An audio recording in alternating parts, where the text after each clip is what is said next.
The courtroom smelled like old wood and broken promises. Naomi sat at the defendant's table, her back straight, her hands folded calmly in her lap. Across the aisle, Trevor whispered something to Amber that made her giggle. The sound echoed through the quiet room like nails on a chalkboard. Judge Henderson adjusted his glasses. The dissolution of marriage between Trevor Mitchell and Naomi Mitchell is hereby granted. All terms of the settlement have been agreed upon and are final. Trevor's lawyer smiled. Trevor himself looked almost bored, like this was just another appointment. Amber squeezed his hand, her long red nails digging into his palm. She wore the diamond bracelet he'd bought with their joint credit card, the one Naomi had paid off every month for 3 years. Naomi signed the final papers without hesitation.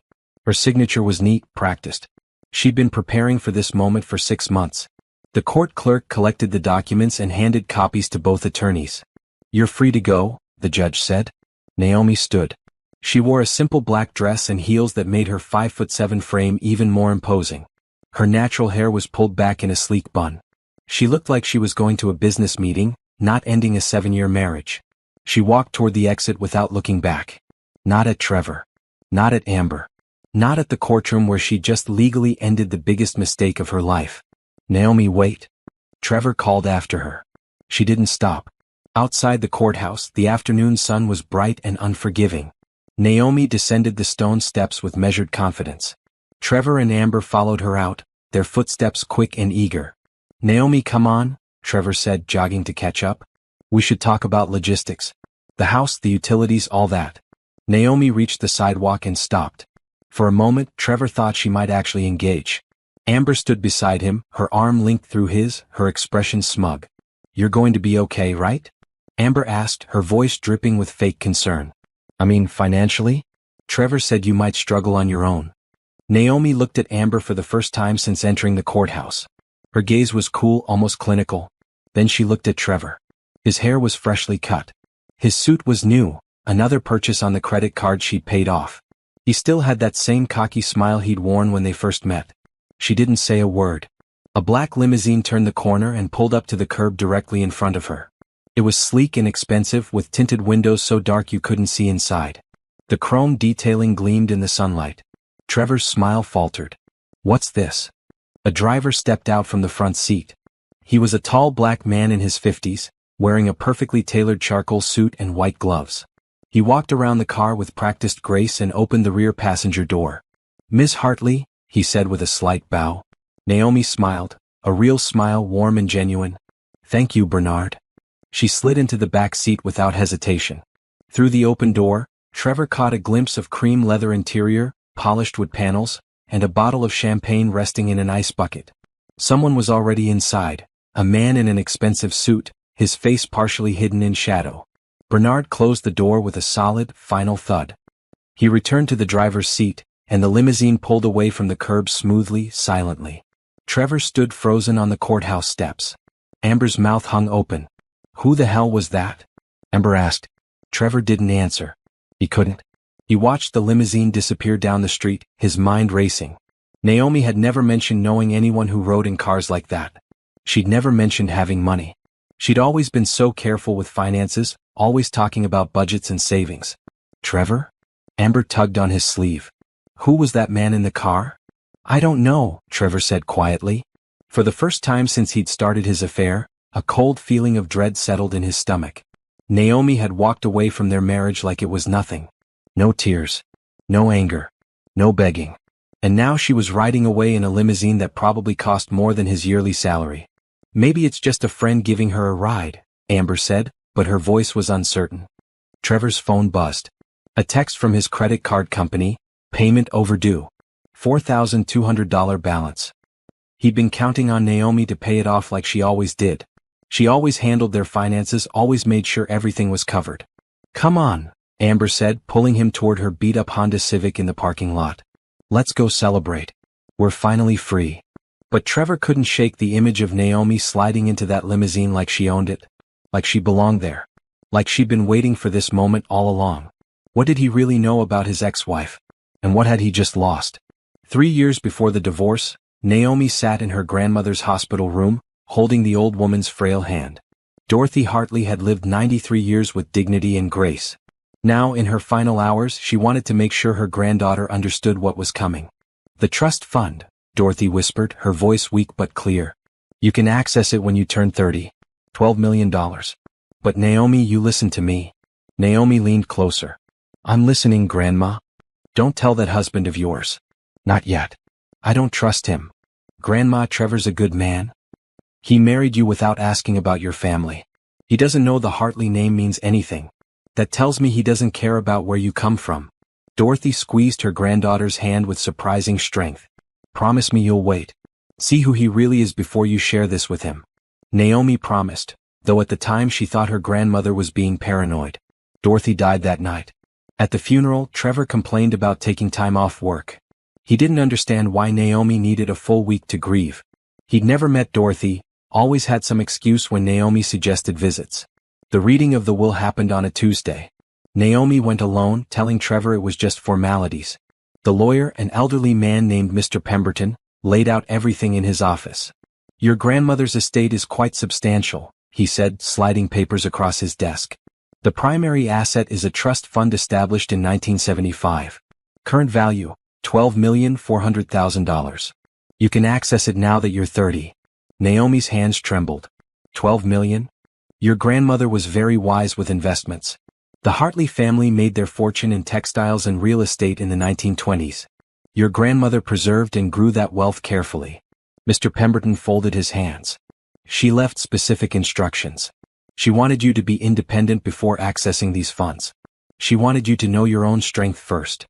Naomi thought about Trevor at home, probably playing video games, completely unaware that his wife had just inherited more money than he'd make in 3 lifetimes.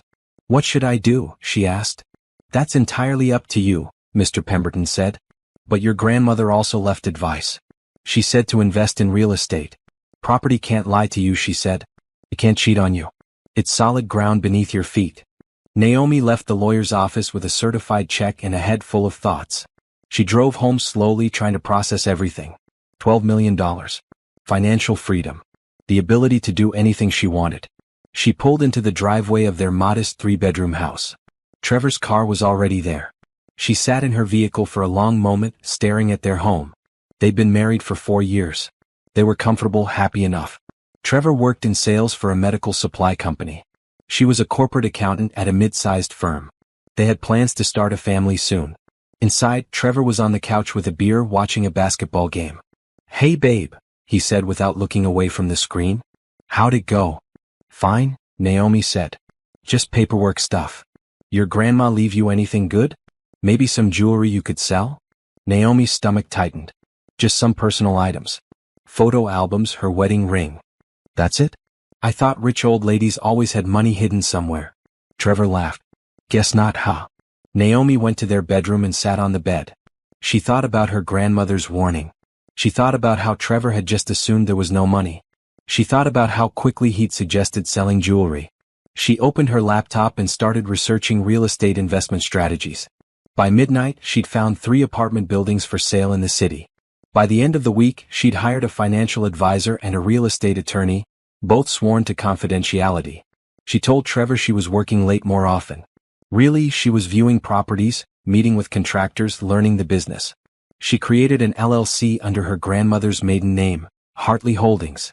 All correspondence went to a P.O. box Trevor didn't know about. 6 months after her grandmother's death, Naomi purchased her first apartment building. 15 units, fully rented, steady income. Trevor never knew. She kept their joint checking account normal, contributing her regular paycheck. The real money stayed separate, growing, building something Trevor couldn't see. At night, she lay beside her husband and wondered if her grandmother had been right to warn her. Trevor seemed fine. He wasn't perfect, but who was? He forgot anniversaries sometimes and didn't help much around the house, but he wasn't cruel. He was just ordinary. Then again, Dorothy Hartley hadn't built a fortune by trusting ordinary men. Naomi decided to wait and watch. If Trevor was the man she thought he was, she'd eventually share everything. If not, well, she'd have options. She never imagined she'd need those options so soon. 6 months before the divorce, Naomi noticed the changes. Trevor started showering the moment he got home from work instead of collapsing on the couch like usual. He bought new cologne, something expensive she didn't recognize. He joined a gym and went religiously every evening, even though he'd always said working out was boring. "I just want to get healthier," he said when she asked about the sudden fitness obsession. "We're not getting any younger." But he didn't invite her to join him. And he started locking his phone. Naomi had been managing their finances for years, so she reviewed their credit card statements like always. In March, she noticed charges at restaurants she'd never been to. A florist, a hotel in the downtown district, on a Tuesday afternoon when Trevor said he was at a work conference. Her hands shook as she stared at the hotel charge. $287 for a weekday afternoon. No conference would meet at that hotel. It was the kind of place people went for privacy. She wanted to be wrong. She wanted there to be an explanation. So she said nothing and paid the bill like always. But she started paying attention. Trevor's phone buzzed constantly. He'd grab it quickly, read messages with a little smile, then delete them. When Naomi walked into a room, he'd flip his phone face down. At night, he'd take it to the bathroom when he showered. "Who keeps texting you?" she asked one evening. "Just work stuff," he said casually. "You know how it is." But Naomi did know. She worked in corporate accounting. Work emails didn't make people smile like that. Work texts didn't need to be hidden. She gave him chances to tell the truth. She asked about his day, his coworkers, his projects. He lied smoothly every time. The lies came so easily that Naomi realized this wasn't new. He'd probably been lying about small things for years and she just never noticed. On a Wednesday in April, Naomi made a decision. She called a private investigator named Jerome Harris. He came recommended by Patricia Okonkwo, the divorce attorney Naomi had consulted months earlier when she was setting up her business LLC. Jerome was a former police detective, now in his 60s, with gray hair and kind eyes. They met at a coffee shop far from Naomi's neighborhood. "I need to know if my husband is cheating," Naomi said quietly. Jerome didn't judge. He'd heard it 1,000 times before. "Give me 2 weeks. I'll find out everything." He didn't need 2 weeks. He needed 5 days. Jerome called Naomi at work on a Monday morning. "Can you meet me this afternoon? I have what you need." They met at the same coffee shop. Jerome slid a manila folder across the table. Naomi's heart pounded as she opened it. Photos. Dozens of them.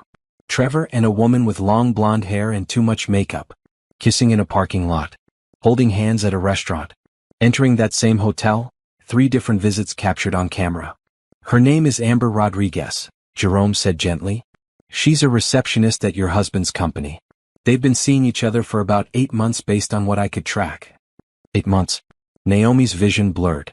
"There's more," Jerome said. He slid another stack of papers across the table. "These are his credit card statements for the past year. I have a contact who could access them. That bracelet she's wearing in the photos? $1,500. The perfume? $300. Lingerie purchases, dinner dates, weekend trips, all on your joint credit card." Naomi did the math in her head. Trevor had spent over $20,000 on his affair. Money she had earned and paid off every month while he bought gifts for another woman. "Here's the text message logs," Jerome continued. "My contact pulled them from the phone company. You'll want to read these when you're alone." Naomi took the folder home that night after Trevor left for his gym session. She sat at the kitchen table and read every message. The things they said about her made her stomach turn. Trevor called her boring, uptight, too focused on work. Amber called her the obstacle and the wife. They joked about how clueless Naomi was, how she had no idea what was happening right under her nose.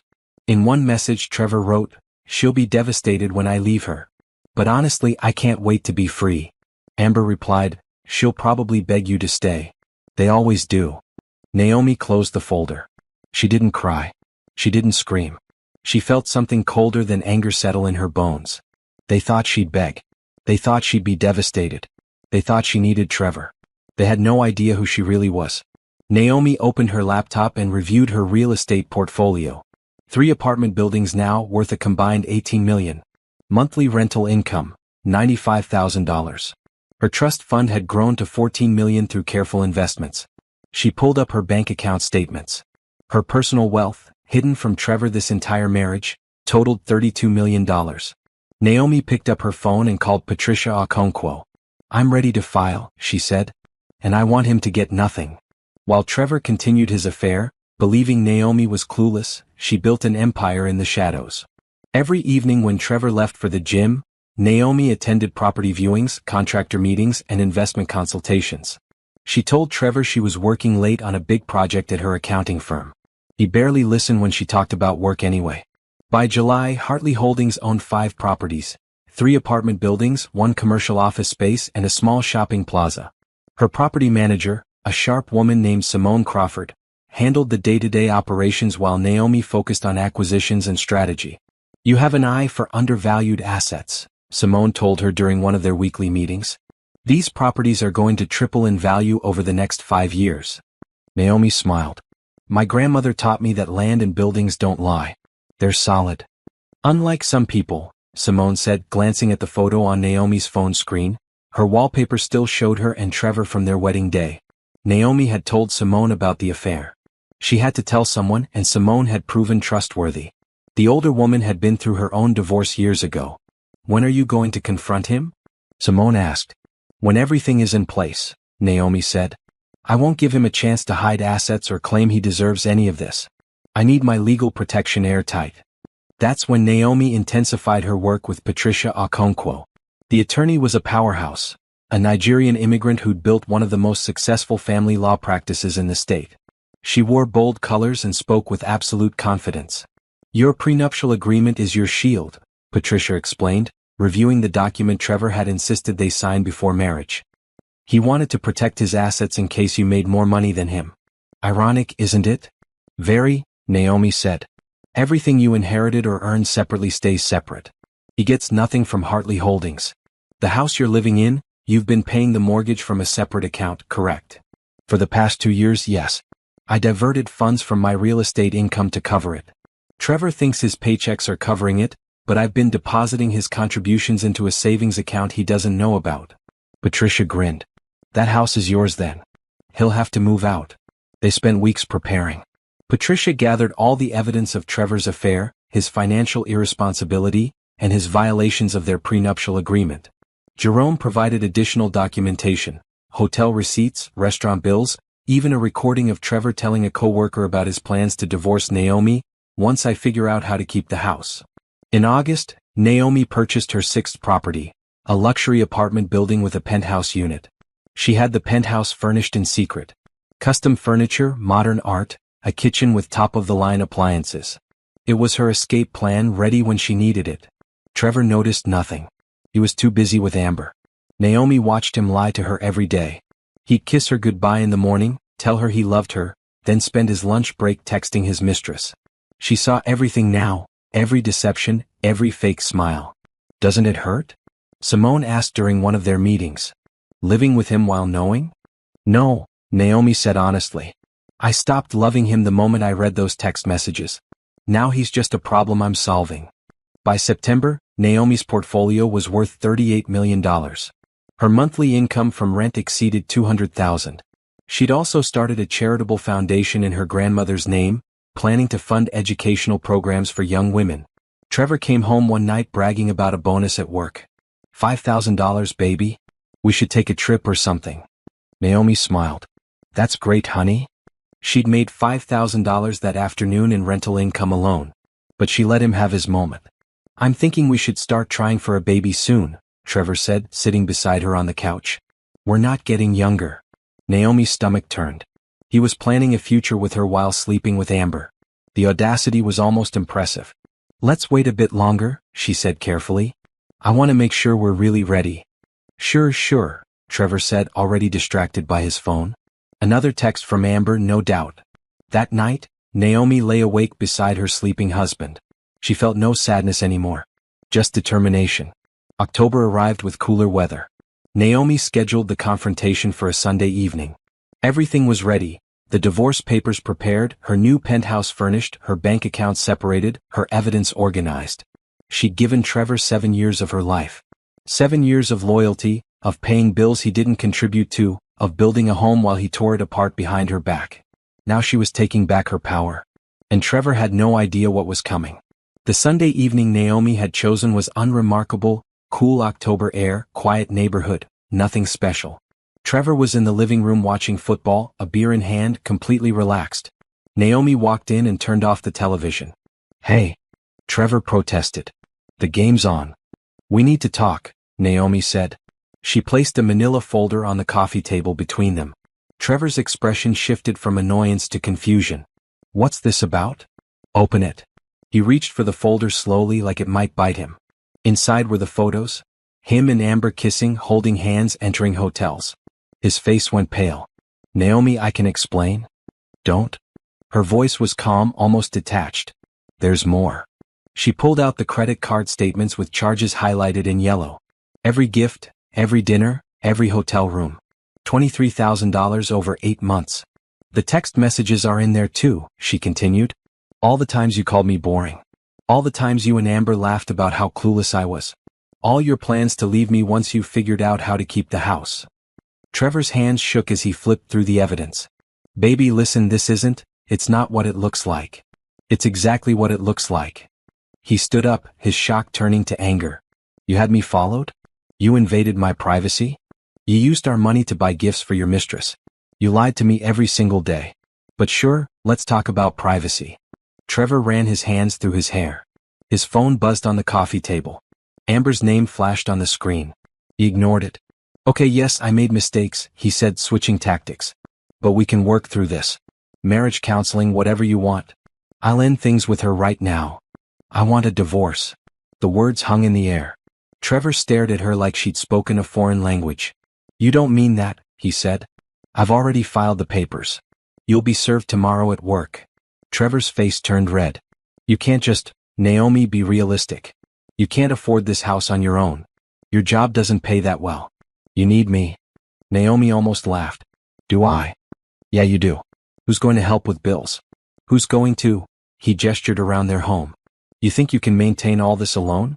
You're going to struggle and you'll come crawling back. I won't. You will, Trevor said, his voice cruel now. And I might not take you back. You're not exactly a prize, Naomi. You're 32, you work all the time, you're boring as hell. Amber's fun. She's exciting. She actually wants to spend time with me. Then go be with her. Maybe I will. Trevor grabbed his phone and his keys. You know what? Fine. You want to do this? We'll do this. But don't come crying to me when you can't pay your rent in some crappy apartment. He stormed toward the door, then turned back. You're making a huge mistake. You'll never find anyone better than me. Naomi met his eyes. I already have. It was a lie, she wasn't seeing anyone, but Trevor didn't need to know that. His face twisted with confusion and rage. He slammed the door on his way out. Naomi listened to his car peel out of the driveway. Then she pulled out her phone and called her moving company. I need you to come tomorrow morning. I'm relocating to my penthouse. That night, she packed her personal belongings. Clothes, photos from before Trevor, her grandmother's jewelry, important documents. She left behind everything they'd bought together. She didn't need any of it. By dawn, the moving truck arrived. Professional movers loaded her boxes efficiently. Naomi took one last look at the house she'd been paying for while Trevor thought he was the provider. Then she locked the door and left her keys on the kitchen counter. The penthouse was on the 20th floor of her newest building, with floor-to-ceiling windows overlooking the city. Modern furniture, a chef's kitchen, a master suite with a bathroom bigger than most bedrooms. This was hers. Actually hers. Trevor got served with divorce papers at his office that Monday. According to Jerome, who still had contacts at Trevor's company, he'd thrown the papers across the room and stormed into his boss's office demanding time off. He was denied. He called Naomi 73 times that day. She blocked his number. He showed up at her old address that evening, the house she'd left. He pounded on the door, but she wasn't there. A neighbor told him she'd moved out. Trevor's confusion must have been spectacular. He tried her office. Security wouldn't let him past the lobby. Finally, he sent an email. Naomi, please. We need to talk about the settlement. Be reasonable. We can work this out. Naomi forwarded the email to Patricia without responding. He has no idea what's coming, does he? Patricia said during their phone call. None, Naomi confirmed. Good, Patricia said. Let's keep it that way until the court date. The settlement conference happened 3 weeks after Trevor was served. He walked into Patricia's office expecting a negotiation. Instead, he got a demolition. Patricia's conference room was pristine. Glass table, leather chairs, walls lined with law books. Trevor sat across from Naomi with his attorney, a young guy named Craig who looked fresh out of law school and completely overwhelmed. Let's get started, Patricia said, opening a leather portfolio. My client is seeking a clean dissolution of marriage with division of assets according to the prenuptial agreement signed in 2016. Craig cleared his throat. My client believes the prenuptial agreement should be renegotiated. 7 years of marriage entitles him to. Your client is entitled to nothing, Patricia interrupted smoothly. The prenuptial agreement is ironclad. It was reviewed by independent counsel before signing. Your client insisted on it, actually. She slid a document across the table. His email to Ms. Mitchell, dated March 2016, we should both protect our assets in case one of us becomes more successful. He was quite adamant. Trevor's jaw tightened. I didn't think she'd actually use it against me. That's not how legal contracts work, Patricia said. Now let's review the assets. The marital home at 847 Birchwood Drive. That's half mine, Trevor said quickly. Patricia smiled. It wasn't a nice smile. Actually, it's not. Ms. Mitchell has been solely responsible for the mortgage payments for the past 2 years. We have bank statements proving this. It produced another stack of papers. You believed you were contributing, but your deposits went into a separate savings account. The mortgage was paid from Ms. Mitchell's personal funds. Trevor's face went red. That's not possible. I watched her pay the bills. You watched her manage finances, Patricia corrected. You never actually verified where the money came from. The house is Ms. Mitchell's separate property. You have 30 days to vacate. 30 days? Where am I supposed to go? That's not our concern, Patricia said. Moving on, joint credit card debt totaling $23,000. Craig jumped in looking relieved. That should be split equally. Normally, yes, Patricia agreed. However, we've documented that Mr. Mitchell accrued this debt through an extramarital affair. Hotel rooms, gifts, dinners, all for his mistress, Ms. Amber Rodriguez. She slid photos across the table. Adultery negates his claim to equal debt division. Ms. Mitchell has already paid off these cards. Mr. Mitchell will reimburse her the full amount. $23,000. Trevor stood up. This is insane. You can't. Sit down, Mr. Mitchell, Patricia said calmly. We're not finished. Craig put a hand on Trevor's arm, urging him back into his seat. Trevor sat, his face a mixture of rage and panic. Bank accounts, Patricia continued. Ms. Mitchell will retain her personal accounts. The joint checking account, currently holding $1,200, will be split equally. That's it, Trevor said. $600? You've been spending considerably more than you've been earning, Patricia noted. Ms. Mitchell covered the shortfall. You're fortunate she's not seeking reimbursement for years of financial support. Trevor looked at Naomi for the first time since entering the room. You're really doing this? You're going to leave me with nothing? Naomi's expression didn't change. You left yourself with nothing. Your retirement account remains yours, Patricia told Trevor. Approximately $41,000. Ms. Mitchell has no claim to it. What about her retirement? Trevor demanded. Ms. Mitchell's retirement accounts are her separate property, established before the marriage. The prenuptial agreement is clear on this. Trevor turned to Craig desperately. Do something. Craig looked at his notes, then at the prenuptial agreement, then at Patricia's evidence. Mr. Mitchell, she's right. The agreement you signed protects her separate assets. And the affair, it compromises your position significantly. This is because I cheated? One mistake and she gets everything? 8 months isn't a mistake, Naomi said quietly. It's a choice you made every single day. Trevor's phone buzzed. He glanced at it, Amber calling again. He declined the call. There's one more thing, Patricia said. Ms. Mitchell is willing to waive the $23,000 debt reimbursement on one condition. Trevor leaned forward, grasping at hope. What condition? You sign these papers today and never contact Ms. Mitchell again. No calls, no texts, no emails, no showing up at her home or workplace. A clean break. And if I don't agree? Then we go to court where all of this becomes public record, Patricia said. Your employer will learn you violated company policy by having an affair with a subordinate. Ms. Rodriguez is a receptionist. You're in management. That's a fireable offense. Your friends and family will learn the details of your infidelity. And you'll still end up with the same settlement, but you'll owe the $23,000 plus legal fees. Craig whispered something to Trevor. Trevor closed his eyes, defeated. Where do I sign? He asked. Patricia slid the divorce decree across the table. Trevor signed with shaking hands. Naomi signed her name next to his. Calm, steady, final. The court will finalize this in 60 days, Patricia said. Mr. Mitchell, you have 30 days to vacate the property. Ms. Mitchell will not be present during your move. Leave your keys on the kitchen counter when you're done. Trevor stood without another word and walked out. Craig gathered his papers and followed, apologizing to Patricia for wasting her time. When they were gone, Patricia turned to Naomi. How do you feel? Free, Naomi said. And she meant it.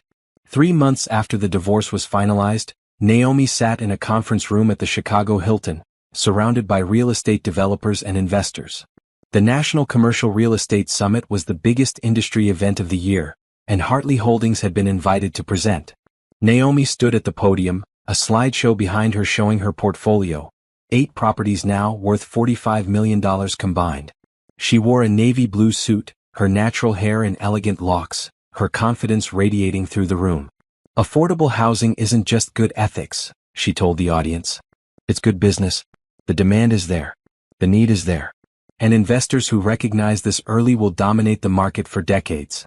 The applause was genuine. After her presentation, at least a dozen people approached her with business cards and partnership proposals. One of them was Darius Whitmore. He was tall, maybe 6'3", with dark brown skin, a closely trimmed beard touched with gray, and eyes that actually focused when he listened. He wore an expensive suit but no wedding ring. Impressive presentation, he said, extending his hand. Darius Whitmore, CEO of Whitmore Development Group. Naomi knew the name. Whitmore Development was a national firm worth billions, specializing in large-scale mixed-use properties. Thank you, she said, shaking his hand. I'm familiar with your work. The Renaissance Plaza in Atlanta is stunning. You've been there? I studied it. The way you integrated affordable units with luxury condos without segregating them, brilliant. Darius smiled. Most people focus on the luxury side. You're the first person at this conference who mentioned the affordable units. They talked for 20 minutes, discussing zoning challenges, financing structures, and community impact. Naomi found herself relaxed, genuinely engaged. Darius wasn't trying to impress her or compete with her. He asked real questions and listened to her answers. Have you thought about expanding beyond residential? He asked. I'm looking at commercial properties, Naomi admitted.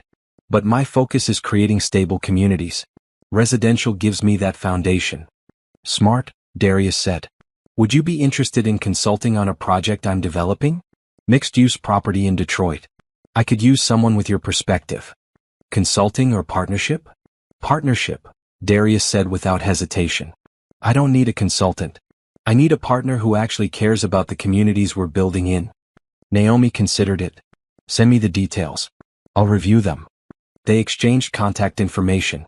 As Naomi walked away, Simone appeared at her side, grinning. Was that Darius Whitmore? Simone whispered. Yes. The Darius Whitmore? Billionaire developer? The man who's been on the cover of Forbes 3 times. I don't read Forbes, Naomi said dryly. Well, he was definitely interested.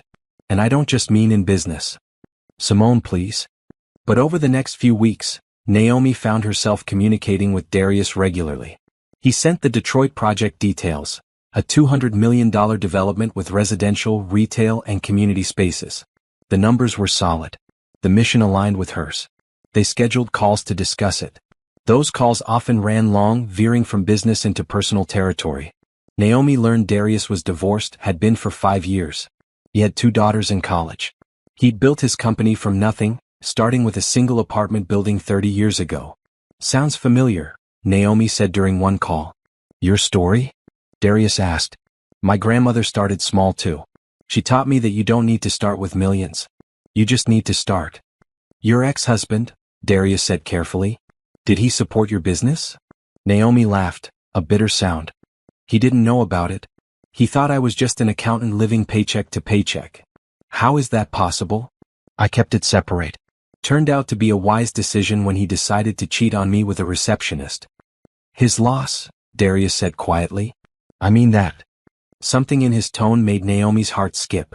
She changed the subject back to the Detroit project. But Darius kept finding reasons to call. He sent her articles he thought she'd find interesting. He asked her opinion on deals he was considering. And eventually he asked if she'd have dinner with him when he was in town next month. Business dinner? Naomi asked. Does it have to be? Darius replied. Naomi smiled, sitting alone in her penthouse office. No. It doesn't have to be. They had dinner at a quiet Italian restaurant. Darius wore jeans and a sweater. No suit, no pretense. Naomi wore a simple black dress. They talked for 3 hours about everything except real estate. Darius told her about his daughters, Zoe and Brielle. How proud he was that they'd both chosen careers in social work instead of following him into development. How hard divorce had been, but how necessary. My ex-wife wanted me to stay small, he explained. She was uncomfortable with success. Every time the company grew, she'd say I was changing, becoming someone she didn't recognize. Eventually I realized she didn't want me to grow. She wanted me to stay the same person I was at 25. That's not fair, Naomi said. No. But leaving wasn't easy. I still felt guilty for years. Do you now? No, Darius said. Now I'm grateful. I get to build something meaningful. I get to be the father my daughters deserve. And I get to have dinners like this with incredible women who actually understand ambition. Naomi felt her cheeks warm. That's very smooth. I mean it, Darius said, meeting her eyes. You're remarkable, Naomi. Not just what you've built, though that's impressive as hell, but who you are. The way you talk about your mission, your grandmother, your community. That's rare. They left the restaurant and walked through the city, talking until midnight. When Darius walked Naomi to her car, he didn't try to kiss her. He just smiled and said, "Can we do this again?" "Yes," Naomi said. "We can." Over the next 6 months they built something real. Darius flew in every few weeks. Naomi visited him in Detroit for the project launch. They were careful, taking things slow, both having been burned before. But Naomi found herself thinking about him when he wasn't around. Found herself smiling when his name appeared on her phone. Found herself imagining a future that looked nothing like her past. And for the first time since her divorce, she felt genuinely happy. Trevor's life fell apart in stages, like a building collapsing floor by floor. The first blow came when he moved in with Amber. He'd expected sympathy, romance, a fresh start. Instead, he got a cramped one-bedroom apartment in a complex that smelled like old carpet and disappointment. "This is temporary," he told Amber, carrying boxes up 3 flights of stairs. "Once I get back on my feet, we'll get somewhere nicer." Amber looked around the apartment with barely concealed disgust. "How long is temporary?" "I don't know. A few months maybe." "A few months?" Her voice rose. "Trevor, I didn't leave my apartment to move into this dump." "You didn't leave anything," Trevor snapped. "Your landlord evicted you for late rent. That's why you're here." The first fight happened that night. And the second. And by the end of the week, they'd established a pattern of constant bickering. The second blow came at work. Trevor's boss, a stern woman named Janet, called him into her office 2 weeks after the divorce was finalized. "We need to discuss your relationship with Amber Rodriguez," Janet said, her expression neutral but her tone ice cold. Trevor's stomach dropped. "What about it?" "You're in management.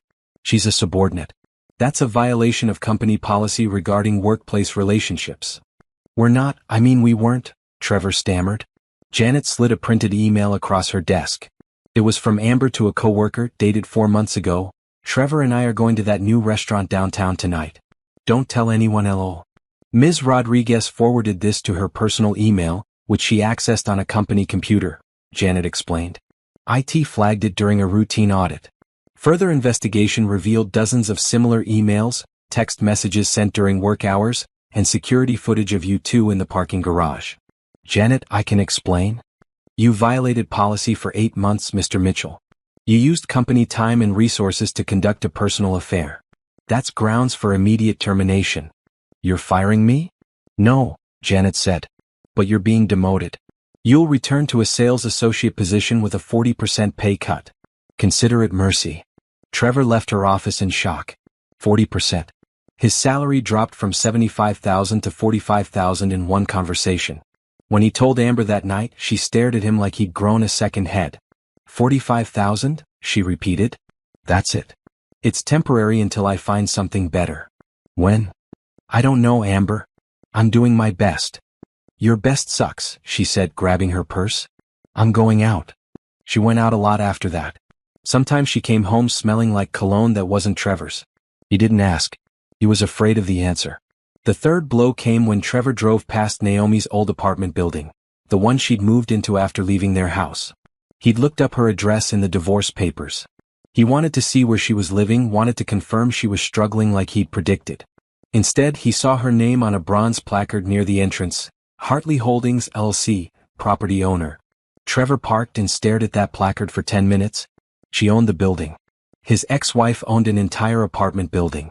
He went home and searched Hartley Holdings online. The results made his blood run cold. News articles, business profiles, a website showing 8 properties, apartment buildings, commercial spaces, a shopping plaza. The company's stated value, $42 million.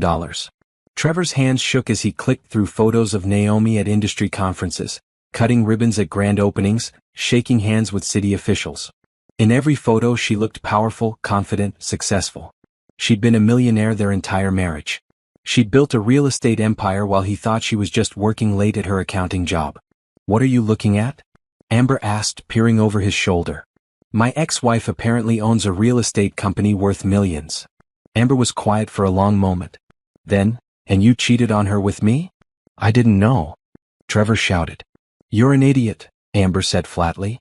"You had a millionaire wife and you threw it away for me? A receptionist making $32,000 a year? I loved you."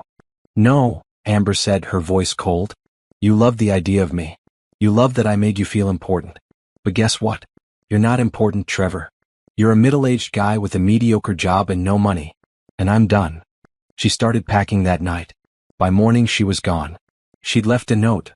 "Tyrell from accounting has his own place and a decent car. Good luck." Trevor sat alone in his shabby apartment, surrounded by unpaid bills and broken dreams. He'd lost everything. His wife, his home, his job status, his girlfriend. All because he'd thought he deserved better than Naomi. He pulled out his phone and scrolled to her blocked number. He'd saved it under a different contact name to get around the block. His fingers hovered over the call button. What would he say? "I'm sorry? I made a mistake? Please take me back?" He knew what she'd say. Nothing. She'd hang up. Or worse, she'd laugh. Trevor put the phone down. He couldn't call her. He'd burned that bridge and danced on the ashes. All he could do now was live with the consequences of his choices. And watch from a distance as his ex-wife became everything he'd never believed she could be. 1 year after the divorce, Naomi stood on a stage in front of 200 people, investors, community leaders, journalists, and announced the public launch of Hartley Holdings. The event took place in the ballroom of the Westwood Hotel, one of the city's most prestigious venues. Screens behind Naomi displayed images of her properties, community impact statistics, and her grandmother's photo. Dorothy Hartley, the woman who'd started it all. "My grandmother taught me that wealth isn't just about money," Naomi said into the microphone.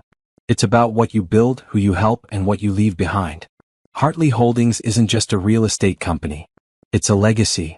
She detailed her plans: 10 new affordable housing developments over the next 5 years, partnerships with local schools to provide financial literacy programs, and a scholarship fund for young women pursuing careers in business and real estate. "We're committing $50 million to these initiatives," Naomi announced. The room erupted in applause. Cameras flashed. Reporters scribbled notes. After the presentation, Naomi did interviews with 3 major business publications. She talked about her grandmother, her vision, and her strategy. She didn't mention Trevor once. He wasn't part of her story anymore. Darius was there, standing at the back of the room, watching with obvious pride. When the reporters finally left her alone, he approached with a champagne flute. "You were incredible," he said, handing her the glass. "I was terrified," Naomi admitted. "Didn't show. You looked like you've been doing this your whole life." "Maybe I have," Naomi said. "I just didn't know it yet." They clinked glasses. Around them, investors and community leaders mingled, networking, making deals. Simone was in her element, schmoozing with potential partners. Patricia Okonkwo was there too, having invested in Hartley Holdings herself. "This is your moment," Darius said quietly. "How does it feel?" "Like I'm finally exactly where I'm supposed to be." The launch made waves. By the end of the week, Naomi's face was on the cover of Regional Business magazine with the headline, "The Hidden Millionaire, How One Woman Built a Real Estate Empire in Secret." The article told her story, or the part she chose to share.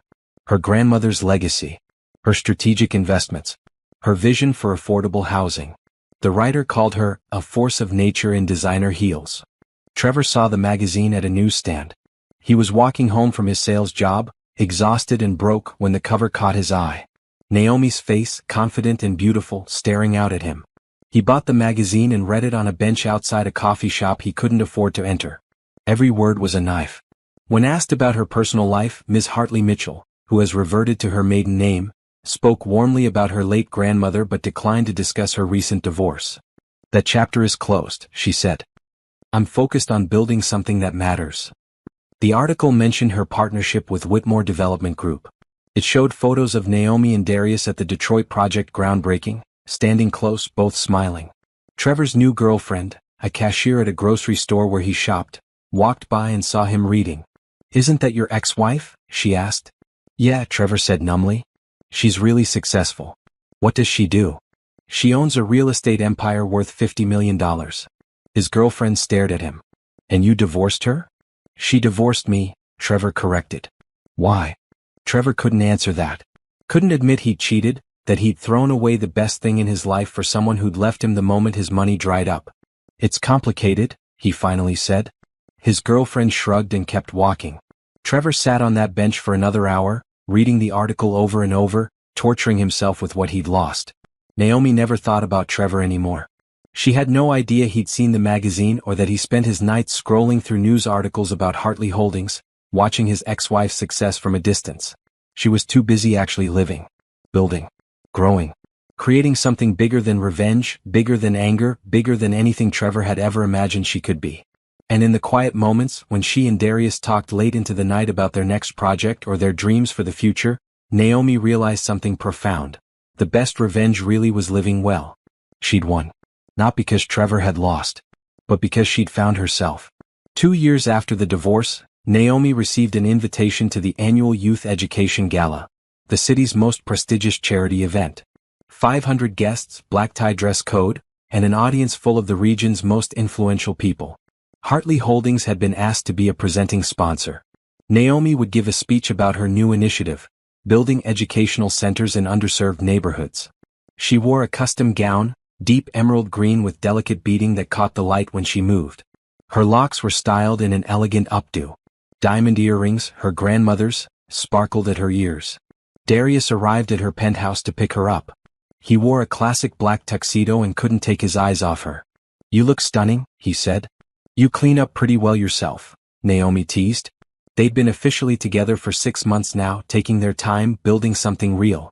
His daughters had visited last month and Naomi had taken them to brunch. Zoe and Brielle were smart, kind young women who'd welcomed Naomi warmly. No pressure, no expectations, just genuine connection.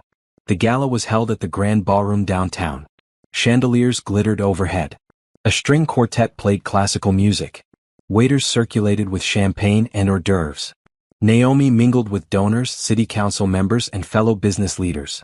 She'd become comfortable in these spaces, not because she was trying to fit in but because she belonged here. What she didn't know was that Trevor was there too.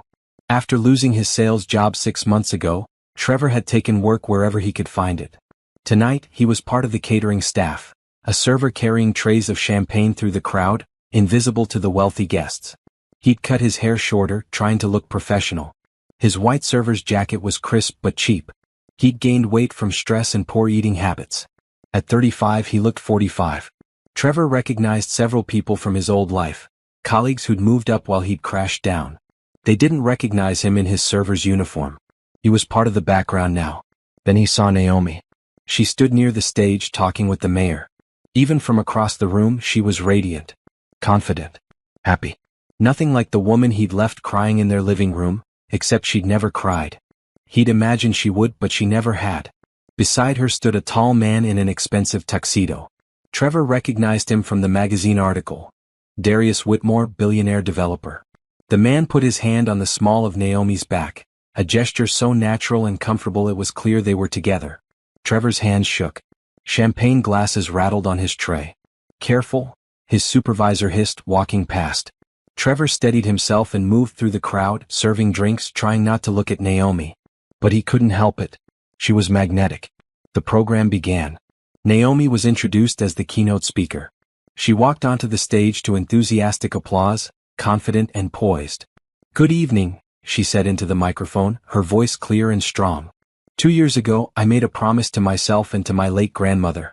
I promised to build something that mattered. Not just financially successful but meaningful. Something that would change lives. Trevor stood in the service area watching from the shadows. Tonight, I'm honored to announce Hartley Holdings' largest commitment yet. A $50 million investment in educational centers across our city. These centers will provide after-school programs, college prep courses, financial literacy training, and career counseling, all completely free to students who need them most. The crowd erupted in applause. People stood. Naomi smiled, gracious and humble. Education changed my life, she continued. My grandmother, Dorothy Hartley, made sure I had opportunities she never had. She taught me that wealth is a responsibility. We don't just build buildings, we build futures. More applause. Trevor felt sick. $50 million. Naomi was pledging $50 million while he was serving champagne for $15 an hour. After her speech, Naomi returned to her seat. Darius kissed her cheek, proud. They held hands under the table. Trevor continued serving. He moved through the crowd like a ghost, offering champagne to people who didn't see him. At one point he had to refill glasses at the table next to Naomi's. He was maybe 10 feet away. That was perfect, Darius was saying. The foundation is going to be incredible. I hope so, Naomi said. My grandmother would be proud. She would be, Darius agreed. And for what it's worth, I'm proud too. What you're building, it's remarkable. Naomi squeezed his hand. We're building it together now. Trevor moved away before they could notice him. He spent the rest of the evening avoiding that section of the ballroom. When the gala ended, guests filed out slowly. Trevor and the other servers began clearing tables. He was collecting empty glasses when he heard her voice behind him. Excuse me. Trevor turned. Naomi stood there, elegant in her emerald gown, looking directly at him. His mouth went dry. Naomi. I think you dropped this, she said, holding out a $20 bill. Trevor looked at the money, confused. He hadn't dropped anything. It's a tip, Naomi said quietly. For good service. Their eyes met. Trevor searched her face for anger, for satisfaction, for anything. But Naomi's expression was neutral, not cruel, not kind. Just done. She placed the 20 on his tray and walked away. Darius waited for her by the door, holding her coat. They left together, disappearing into the night. Trevor stood holding the tray, the $20 bill feeling like it weighed 1,000 pounds. She'd recognized him. She'd known exactly who he was. And she treated him the same way he'd treated her during their divorce, like he was nothing. Like he didn't matter enough to hate. That hurt worse than anything else possibly could. Trevor finished his shift and walked home to his studio apartment. He passed a newsstand and saw the latest issue of Business Monthly. Naomi's face was on the cover again. Hartley Holdings CEO pledges $50 million to education. He kept walking. There was nothing else he could do. Meanwhile, Naomi and Darius arrived at her penthouse. She kicked off her heels and sank onto the couch with a satisfied sigh. You were amazing tonight, Darius said, sitting beside her. Thank you for being there, Naomi said. It means everything. Nowhere else I'd rather be. He paused. Did you know your ex-husband was working that event? Naomi nodded. I saw him early in the evening. Jerome still keeps tabs on him occasionally. He lost another job a few months ago. How do you feel about that? Naomi considered the question. 2 years ago, she might have felt satisfaction at Trevor's struggles. Now she felt nothing. I feel free, she said finally. He's not my problem anymore. He's not my responsibility. He made his choices. I made mine. No regrets. Only that I didn't leave sooner. Naomi smiled. But then again, if I had, I might not have built all this. I might not have met you. Darius pulled her close. Everything happens for a reason? Maybe. Or maybe we just make the best of what happens to us. They sat in comfortable silence, looking out at the city lights below. Naomi thought about her grandmother, about the trust fund, about the empire she'd built from pain and determination. She thought about Trevor serving champagne in the background while she pledged $50 million to change lives. She'd won. Completely, totally, absolutely won. Not because Trevor had lost, but because she'd become someone who didn't need revenge. Someone who'd turned betrayal into purpose. Someone who'd built a legacy that would outlast any marriage. Naomi fell asleep that night in Darius's arms, in her penthouse that she owned, in a life she'd created entirely on her own terms. And in that moment she realized the truth. The best revenge wasn't making Trevor suffer. The best revenge was forgetting he'd ever mattered at all.